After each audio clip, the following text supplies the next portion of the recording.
안녕하세요. 히브리서 강의 네 번째 시간입니다. 이 시간 본문 말씀은 히브리서 3장 1절부터 9절까지 말씀입니다. 제가 본문 말씀을 봉독해 올리겠습니다. 그러므로 함께 하늘의 부르심을 입은 거룩한 형제들아, 우리의 믿는 도리의 사도시며 대제사장이신 예수를 깊이 생각하라.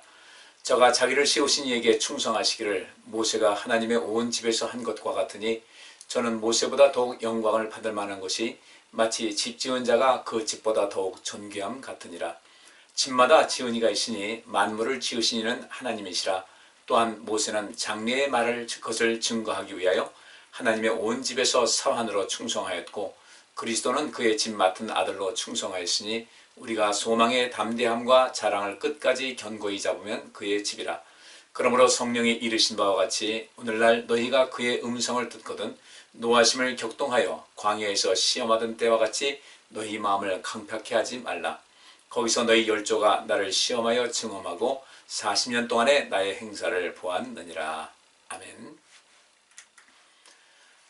히브리서를 기록하게 된 목적에 대해서 전에 이제 말씀을 드렸는데, 이스라엘 백성들은 그리스도의 복음을 증거하는 데서 아주 가장 소중한 또 효과적인 그런 자원이었고, 반면에 또 이 그리스도에 대한 그 반감을 가장 많이 갖고 있던 그런 사람들이 히브리 사람들이었습니다. 유대인들, 또 이스라엘 백성들이라고 하죠. 유대인이라는 것은 유대교를 믿는 그 사람들, 이 사람들을 이제 유대인이라고 하는데, 그 이전에, 유대교 이전에 이스라엘 백성들은 그 하나님의 율법을 지키고 또 하나님의 뜻을 따라 사는 사람들이었으니까 같은 듯 하지만 약간 그 다른 의미가 있습니다. 어쨌든 이 모든 것은 히브리인이라는 그런 것에서 이제 하나로 묶을 수가 있는데, 이 히브리서가 기록된 그런 과정 속에서 그 가장 그 그리스도의 복음을 증거하는 데 있어서 가장 큰 자원으로 또 동력으로 쓸 수 있는 그런 대상이 이 히브리인이었고, 이 히브리 사람들이 곧 이스라엘 백성들, 또 그 당시에 말하면 유대인들이 이렇게 이 복음을 가까이 하고 또 하나님 말씀의 의미를 안다면 정말 하나님께서 기뻐하실 만한 그런 큰 일이었죠. 오늘 이 말씀에 보면 이제 그에 대해서 증거하기 위해서 모세와 또 예수 그리스도를 이제 대비를 시키고 있습니다. 이스라엘 백성들에게서 모세라는 인물은 참 대단한 인물이죠. 그 이스라엘 백성들에게 없어서는 안 될 인물, 아브라함의 뒤를 이어서 모세할 때는 모세의 그 율법을 하나님께로부터 받아서 반포하고 증거하고 가르쳤던 이스라엘의 그 지도자였기 때문에 이 모세를 등장시킨 그 이유가 있어요. 이 저자가 누군지는 나오지 않습니다. 근데 뭐 이제까지 그 신약시대 이후에서 그 400년대 이후에 이 히브리서를 그 바울 서신으로도 분류하는 그런 작업도 있었어요. 물론 바울이 쓴 것이라는 확증은 없었지만 그만큼 이 히브리서가 유대인들을 향해서 또 이스라엘 백성들을 향해서 또 히브리인들을 향해서 복음을 증거하고자 하는 그런 간절한 마음이 있었기 때문에 아마 그러지 않았나 싶은 생각이 듭니다. 오늘 이 본문 말씀 1절 보니까, 그러므로 함께 하늘의 부르심을 입은 거룩한 형제들아, 우리의 믿는 도리의 사도시며 대제사장이신 예수를 깊이 생각하라, 이렇게 말씀하고 있습니다. 어쨌든 이 히브리서에서 그 강조하는 것은 예수 그리스도예요. 그들 하나님의 아들이신 예수님을 믿지 않고 어떻게 사람이 하나님의 아들이 될 수 있는가, 어떻게 사람이 신의 영역에 들어갈 수 있는가, 이 부분에서 유일신 사상이 강했던 이 이스라엘 백성들, 그 유대인들은 반감이 컸거든요. 이때 예수님은 어떤 분인가를 증거하고 있는데, 여기서 그렇게 이 저자는 이야기하고 있습니다. 함께 하나님의 부르심을 입은 거룩한 형제들아, 이렇게 얘기를 하고 있습니다. 그래도 무엇보다도 염려스러운 것은 이제 그 과거 역사를 뒤돌아볼 때 유대교에서 기독교를 개종한 그 이스라엘 백성들, 그들이 예수님께서 죽으시고 난 다음에 또 다시 부활하시지 않았습니까? 그리고 이제 예수님의 그 가르침에 대해서 많은 사람이 관심을 갖고 있었는데, 그런 과정 속에서 많은 이단들이 생겼어요. 예수님의 그 가르침에 대해서 이제 해석이 제각각이었던 거죠. 그때 분명히 성령님의 도우심을 받아서 하나님 말씀을 제대로 이해했어야 할 텐데 그렇게 되지 못했던 거예요. 그러다 보니까 이렇게 혼란스러운 가운데 유대교에서 기독교를 개종했던 이런 사람들 중에 또 제법 많은 사람들이 다시 유대교로 돌아가는 이러한 모습이 있었습니다.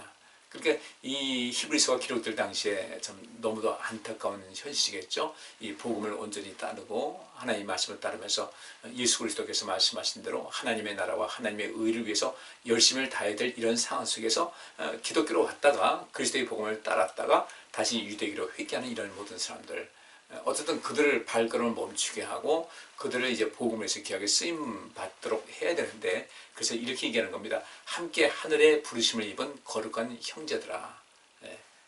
이스라엘 백성들 중에 또 이렇게 그 기독교로 들어온 사람들 중에 그들이 하늘의 곧 하나님의 부르심을 입은 거룩한 형제들이라고 이야기하면서 우리의 믿는 도리의 사도시며 또 대제사장이신 예수를 깊이 생각하자, 이렇게 얘기합니다.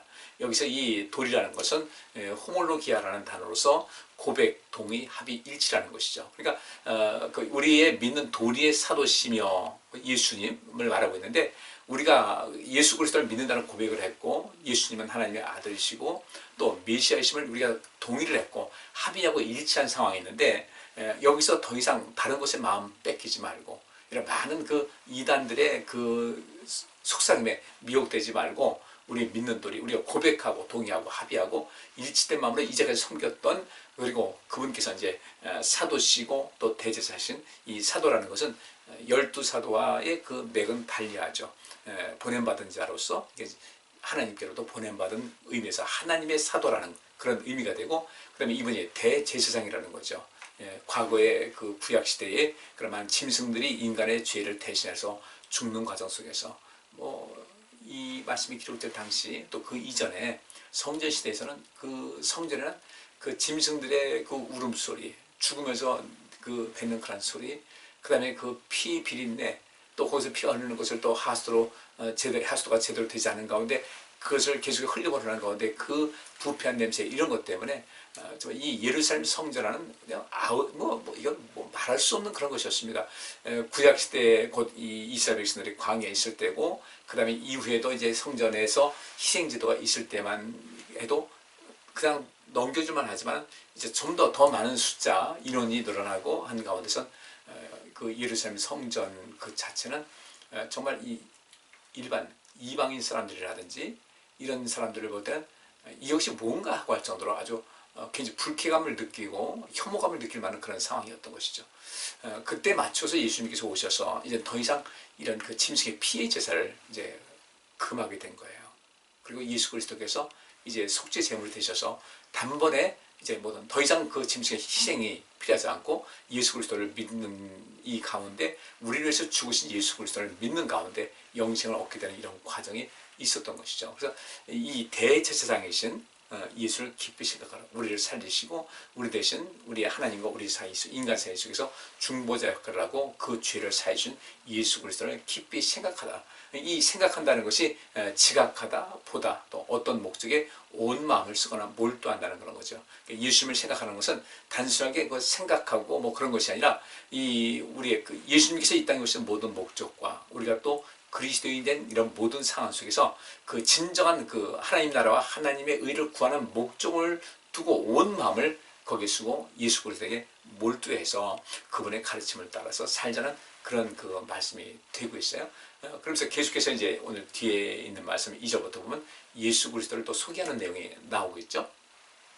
자, 2절부터 제가 4절까지 읽습니다.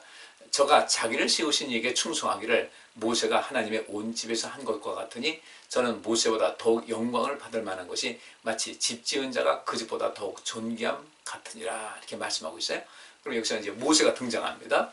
모세가 자기를 세우신 하나님이시죠. 자기를 세우신 하나님께 충성을 다하기를 하나님의 온 집에서 한 것과 같다. 이것은 얼마나 충성 많이 했습니까?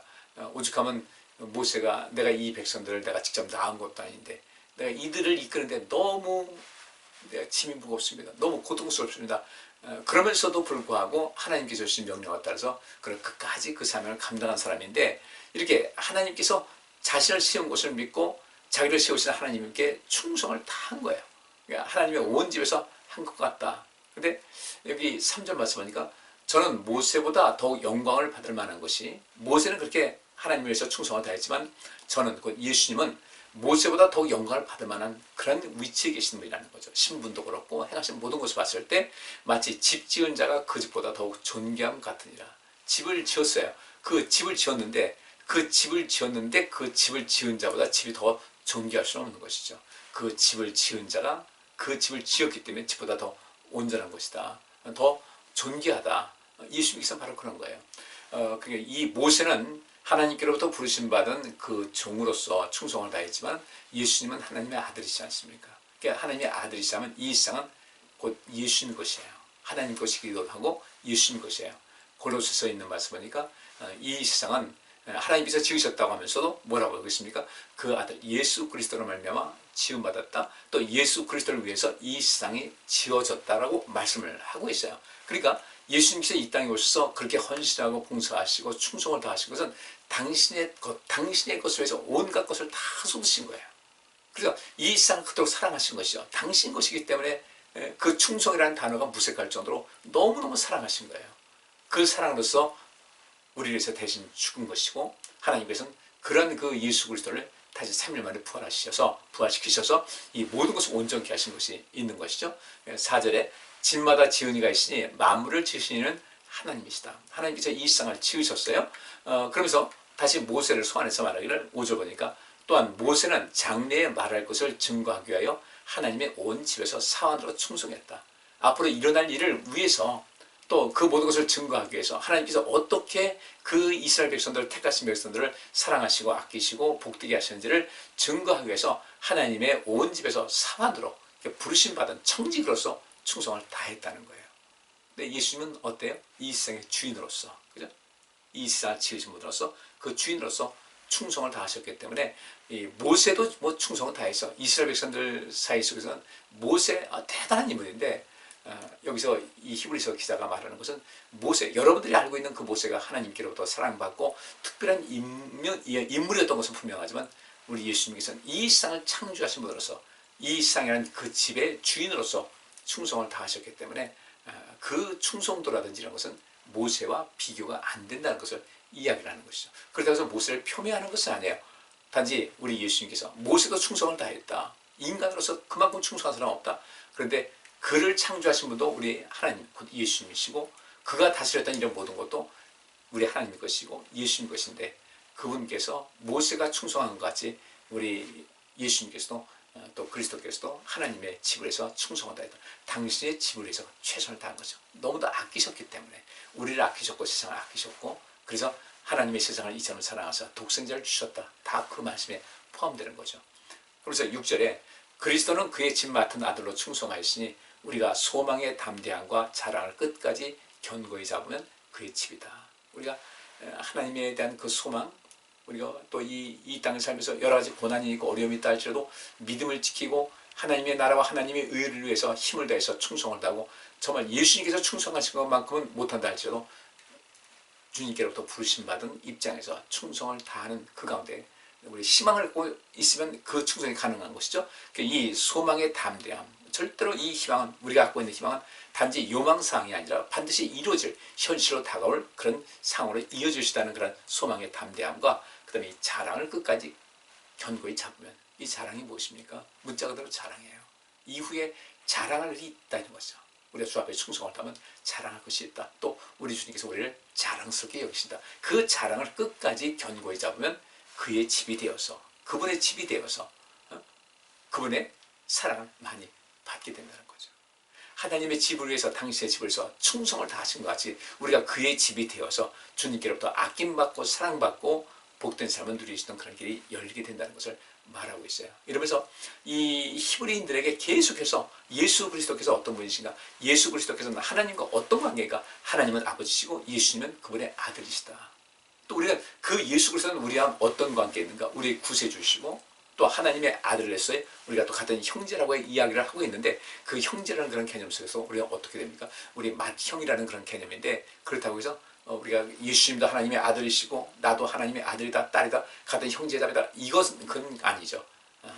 예수님께서 하나님의 아들이시라는 것은 우리 같이 육신이 있고 이 땅에 오셨지만 그분은 근본이 하나님의 속성을 갖고 계신 분이에요.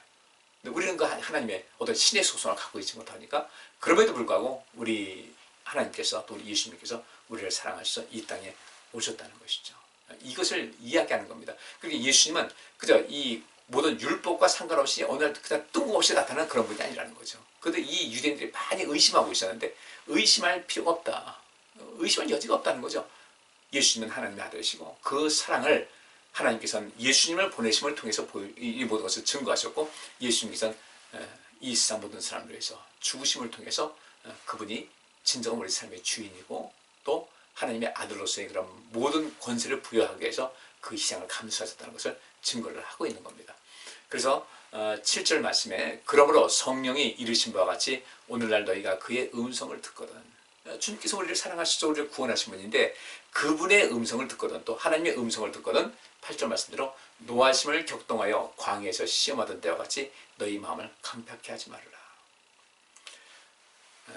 부모 자녀의 관계에서 자녀들이 뭐 질풍노도 같은 시대를 겪을 때가 있죠. 부모님께 뭐 반대하고 뭐 격하게 맞서고 어떤 그 사람이 그런 말을 한 적이 있어요. 사춘기를 겪는 그 자녀들이 되게 공통적일 겁니다. 그 자녀가 하도 그때 질풍노도 같은 그 시기 보내고 계속해서 마찰이 빚어지니까 쟤는 밤새도록 어떻게 하면 우리 아버지 어머니 속을 썩일까 그것을 연구하는 것 같다고 그렇게 비유를 하면서 자탄하는 말씀을 들었어요. 제가 의뢰했죠. 저 때는 그렇게 자아를 찾아가는 자기 정체성을 찾아가는 그런 과정이기 때문에 그것도 성장한다 생각하고 용납하고 수용해주고 그 속에서 용기를 줘야 됩니다. 그 말씀 한 적이 있었는데 이제 우리는 하나님 말씀을 들을 때는 그 말씀은 오류가 없어요. 우리 부모님은 때때로 오류가 있어 충돌이 다투지만 하나님 절대로 오류가 없어요. 그분께서 하신 말씀은 들으면 100% 복된 거예요. 그래서 여기 있는 말씀대로 그분의 음성을 들을 때 그분 말씀 들을 때 여기서 그분의 음성을 듣는다고 할 때 여러 가지가 있겠죠. 하나님 말씀을 내가 읽습니다. 읽는데 괜히 그 말씀 들으니까 이건 아니잖아 하고서 이제 반감이 생길 수가 있어요. 또 설교를 통해서 말씀을 들 때 그것 때문에 또 어떤 불편함을 느낄 수가 있어요. 여러 가지가 있습니다. 또 내 인생을 살아가는 가운데 내가 전혀 생각지 않았던 어떤 환경이 펼쳐지면 너무 힘들 때가 있어요. 근데 그런 모든 것이 하나님께서 우리에게 보내주신 신호일 수가 있다는 것이죠. 때로는 우리를 책망하게 한 신호, 때로는 우리를 더욱더 복되기로 인도하시게 한 그런 그 신호. 예를 들어서 하나님께서 아브라함에게 내 아들 이삭을 제물로 바치라고 했을 때 그건 엄청난 시험이죠. 그런데 그의 음성을 들을 때 아브라함은 거기서 격동하자 그 마음이 격동하지 않았어요. 여기서 뭐 어떻게 그님 아닙니다라고 외치지도 않았어요. 하나님께서는 히브리서에 이제 그 말씀이 있습니다. 내 아들이 하나님께 제물로 드려서 죽었다 할지라도 하나님께서는 그 아들을 다시 살리시는 능력이 있으신 분이다 해서 기꺼이 드리려고 했던 것이죠. 그래서 하나님께서는 그의 믿음을 인정하신 것이고요. 그러니까 우리가 그의 하나님의 음성을 여러 가지 그 과정을 통해서 일상생활 사건 속에서나 말씀을 통해서나 또 어떤 설교에서나 이런 모든 것 통해서 어떤 내가 펼쳐지는 그 모든 속에서 주의 음성을 들을 때 노하심을 격동하지 말아라.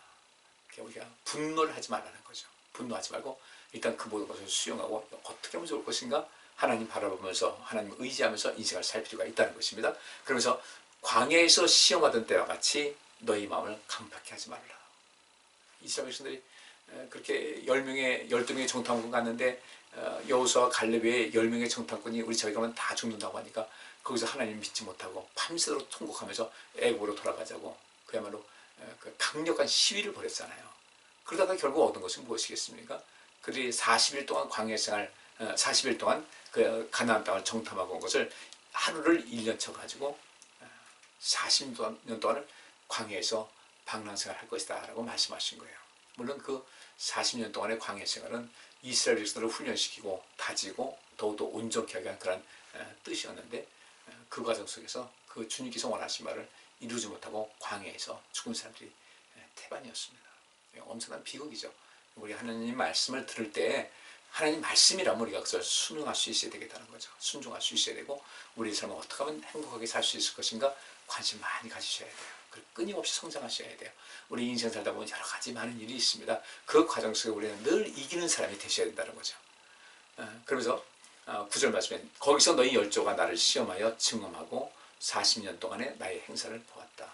40년 동안 행사를 보았죠. 그들은 많은 고통이라고 생각했겠지만 하나님께서는 40년 동안 그들을 광야에서 먹여주시고 만나내려서 먹여주시고 광야에서 반석에서 물을 내가지고 마시게 하시고 40년 동안 옷과 신이 헤어지지 않게 하시고 그 주변 이 사람들 나라 사람들을 그 속에서 하나님께서 보호해주시고 얼마나 큰 역사를 하셨는지 몰라요.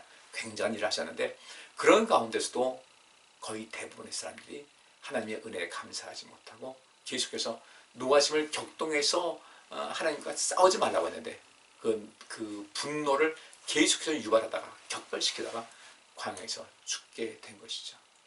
그리고 그런 그들을 살리기 위해서 예수님께서 이 땅에 오신 것이고요.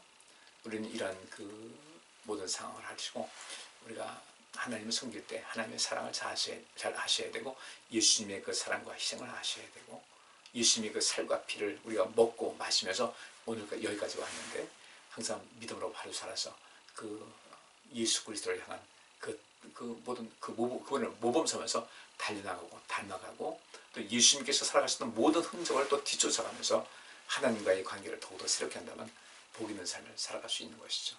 히브리서 기자는 오늘 이 말씀을 하고 있는 겁니다. 예수 그리스도를 깊이 생각하라. 그분의 목적을 가지고 그분을 바라보게 되면 그분의 뜻을 알게 되고 그분 속에서 우리의 인생의 모든 여정이 환히 열리게 되고 영광스러운 그런 인생 살다가 영광스러운 천국 입성이 되고 천국에서도 영광스러운 그 위치에서 영원한 삶을 살 수 있다는 것을 말씀하고 있는 겁니다. 우리 모두 그런 그 위치에서 주님께부터 사랑받는 지금 여기서부터도 그렇고 앞으로도 계속해서 주님의 사랑받는 삶을 살아가시기를 바랍니다. 기도합니다. 오늘 히브리서 기자가 말한 그대로 우리 모두가 예수를 깊이 생각하면서 우리 주님의 은혜를 마음속에 깊이 간직하면서 우리가 희망을 갖고 담대하게 매일매일 살게 하시고 또 이후에 다가올 영광을 바라보면서 내가 자랑스러운 삶의 그 모습을 생각하고 기대하면서 힘있게 믿음으로 살아가게 하여 주옵소서. 예수 그리스도 이름으로 기도합니다. 아멘. 오늘 여기까지 하겠습니다. 감사합니다.